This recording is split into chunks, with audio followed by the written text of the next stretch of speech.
I know how upsetting it is to find you've been defrauded. It generally means that someone you know, someone you trust, has betrayed you. People, quite rightly, get very emotional, often furious. The law's there to help you. There are some things you can do to get your money back.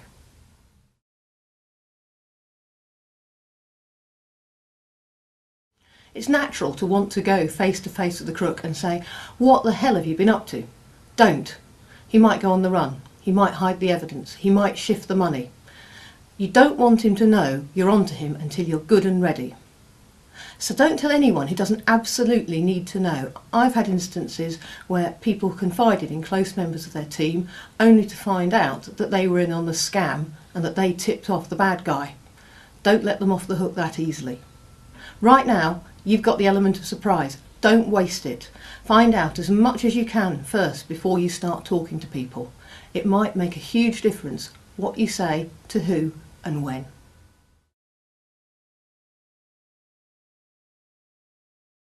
You're going to need evidence, so the first thing to do is to collect any paperwork that might be relevant and to make sure you've got a copy of the hard drive of any computers that you can access.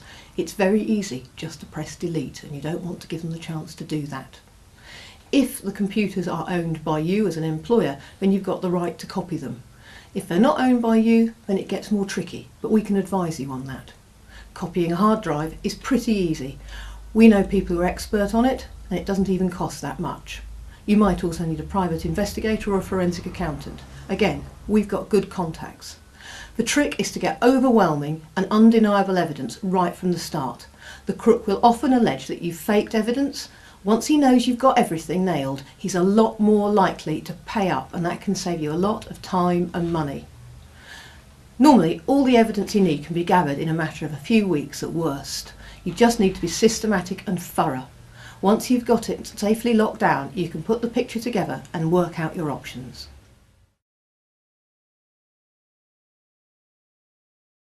One of the first things I generally ask my clients is, what assets does this guy have and where are they? Trawl your files for his bank details, his pension arrangements, anything you know about him. If you know where he lives, we can check whether he owns his property really easily. We can tell whether there's a mortgage on it. If it's necessary, we can bring in a private investigator. It's amazing how much they can find out. Bear in mind you have to stay within the law yourself. It's worth checking with a lawyer if you have any doubt about how to make sure you do.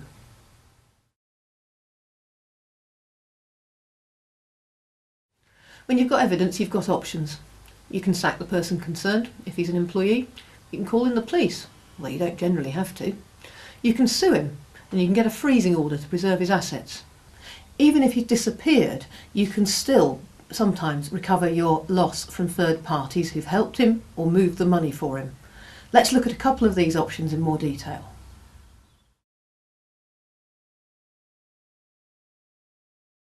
The nuclear weapon in this game is to get a court order freezing the villain's assets. Of course, you have to persuade the judge that you've got a strong case and that there's a real risk that the villain will dissipate his assets, that he'll move them out of a jurisdiction or take steps to prevent you recovering your loss. I can tell you that freezing orders really get the other side's attention. It can put them in a frame of mind where they want to talk, where they want to settle the dispute, and that can mean you can solve things without actually going to court, which is a lot quicker and a lot cheaper. However, it's expensive. It can cost anything from £30,000 to several £100,000 to get a freezing order, and it's generally only worth doing if your losses are very large. How large is large enough depends on how strong your case is and what you're trying to achieve.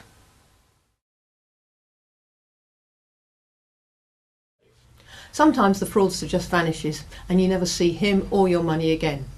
But even then, you can sometimes get compensation from third parties that the fraudster used to help him take your money. I've had several cases where I was able to recover money from lawyers and accountants who'd been used to carry out the fraud. We were able to show that they knew enough to be held accountable for their role, even though they hadn't committed a crime themselves. Even casinos have been held liable when they've knowingly allowed fraudsters to gamble money away.